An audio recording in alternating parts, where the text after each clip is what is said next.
Hello গণিত প্রেমীরা, welcome to my TS math channel.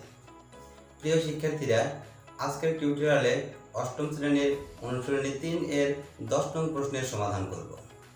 তোমরা মনোযোগ সহকারে দেখবে। আজকের টিউটোরিয়ালটি অনুশীলনী 3 এর পরিমাপ অধ্যায়ের প্রথম টিউটোরিয়াল। তাহলে আর দেরি কেন, চলো শুরু করি। তুমি যদি এখন আমার চ্যানেলটি সাবস্ক্রাইব করে না থাকো তাহলে সাবস্ক্রাইব বাটন চাপ দাও আর পাশে থাকা ঘন্টাটি বাজিয়ে দাও, যাতে করে কোনো ম্যাথ ম্যাজিক মিস না করো। প্রিয় শিক্ষার্থীরা, তোমরা অলরেডি বোর্ডে দেখতে পাচ্ছ যে প্রশ্নটি উঠিয়ে রেখেছে। একটি পুকুরের দৈর্ঘ্য 60 মিটার এবং প্রস্থ 40 মিটার। পুকুরের পাড়ের বিস্তার 3 মিটার হলে পাড়ের ক্ষেত্রফল নির্ণয় করো। আমরা চিত্রটি তোমাদের সুবিধার্থে অঙ্কন করে রেখেছি। মাঝখানের এই আয়তটা হলো একটা পুকুর, আর চার সাইড দিয়ে এই অংশটুকু হলো পুকুরের পাড়ের বিস্তার। পুকুরের প্রস্থ 40 মিটার আর দৈর্ঘ্য 60 মিটার। আমরা যদি পুকুরের পাড়ের বিস্তারটা বের করতে যাই তাহলে প্রথমে আগে পুকুরের ক্ষেত্রফলটা বের করতে হবে। আমরা লিখতে পারি, দেওয়া আছে পুকুরের দৈর্ঘ্য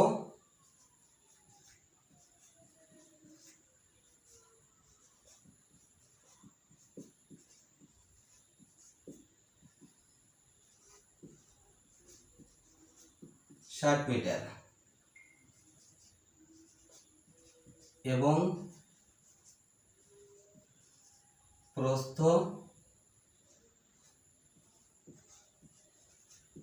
40 মিটার। তাহলে ক্ষেত্রফল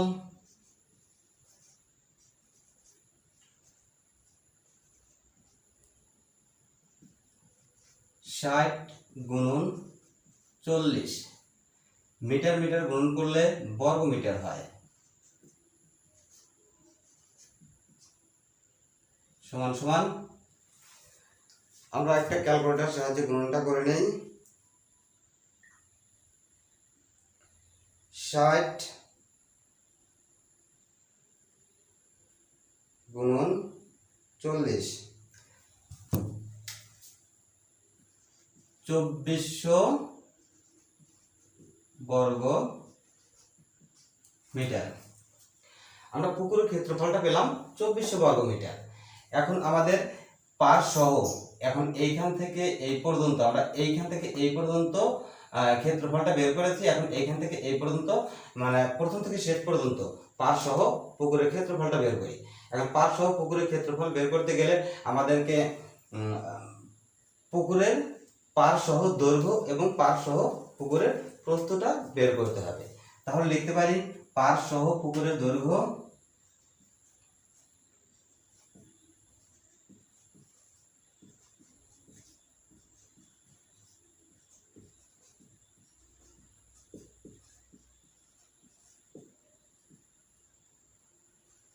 ষাট যোগ পাড়ের বিস্তার দেওয়া আছে 3 মিটার। তাহলে 3 যোগ 3, আমরা এই সাইড থেকেও 3 মিটার ধরেছি, এই সাইড থেকেও 3 মিটার ধরেছি। তাহলে এত মিটার সমান সমান 60 যোগ 3 3 6 সমান সমান 66 মিটার। এটা আমরা পেলাম পুকুরের পাড় সহ পুকুরের দৈর্ঘ্য। তোমরা এখানে 3 যোগ 3 না দিয়ে 3 গুণন 2ও দিতে পারো। আমরা এখন পাড় সহ পুকুরের প্রস্থটা বের করি।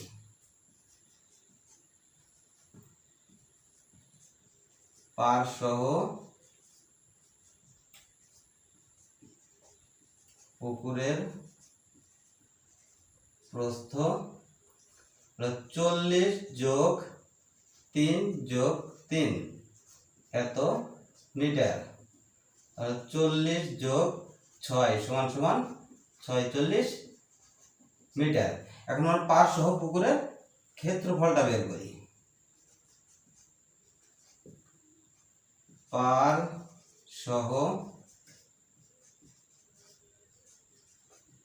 পুকুরের ক্ষেত্রফল এই 66 গুণন 46, মিটার মিটার গুণন করলে বর্গ মিটার। আমরা 66 গুণন 46, আমরা ক্যালকুলেটরের সাহায্যে গুণনটা করে নেই। 66 গুণন 46, 3036, 3036 বর্গ মিটার। আমরা পুকুরের ক্ষেত্রফলটা পেয়েছিলাম 2400 বর্গ মিটার, আর পার সহ পুকুরের ক্ষেত্রফলটা পেলাম 3036 বর্গ মিটার। এখন যদি আমরা পার সহ পুকুরের ক্ষেত্রফলের ভিতর থেকে শুধু পুকুরের ক্ষেত্রফলটা বাদ দেই, তাহলে আমরা পুকুর পাড়ের ক্ষেত্রফলটা পেয়ে যাব। তাহলে লিখি, অতএব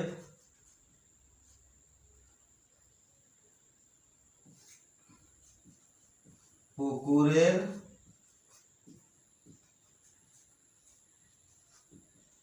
পাড়ের ক্ষেত্রফল 3036 বিয়োগ 2400 এত বর্গ মিটার। আর বিয়োগ করি 0 6 6 0 3 3 4 এত কত হলে 10 হবে, 6 হাত থাকে 1 2 আর 1 3 3 3 মেলাবে 0 করে না, তাহলে 636 বর্গ মিটার। তাহলে আমরা পুকুরের পাড়ের ক্ষেত্রফলটা পেলাম 636 বর্গ মিটার।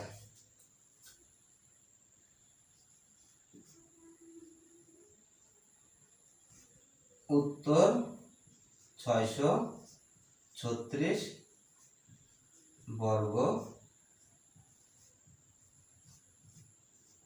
মিটার। প্রিয় শিক্ষার্থীরা, তোমাদের এই 10 নং প্রশ্নের সমাধানে কোনো সমস্যা হলে তোমরা আমাকে কমেন্টে জানাইতে পারো। আর এই রকম মজার গণিত ট্রিক্স পেতে, গুরুত্বপূর্ণ গণিতের প্রশ্নের সমাধান পেতে এই চ্যানেলটিকে সাবস্ক্রাইব করে রাখো। আর তোমাদের বন্ধুদের নিকট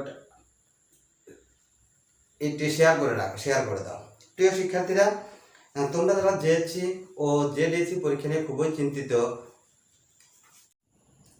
প্রিয় শিক্ষার্থীরা, তোমরা যারা জেএসসি ও জেডিএসসি পরীক্ষা নিয়ে খুবই চিন্তিত, তারা আর দেরি না করে এখনই টিএস ম্যাথ চ্যানেলটি সাবস্ক্রাইব করে পাশে থাকা ঘন্টাটি বাজিয়ে দিয়ে টিএস ম্যাথের সাথেই থাকো।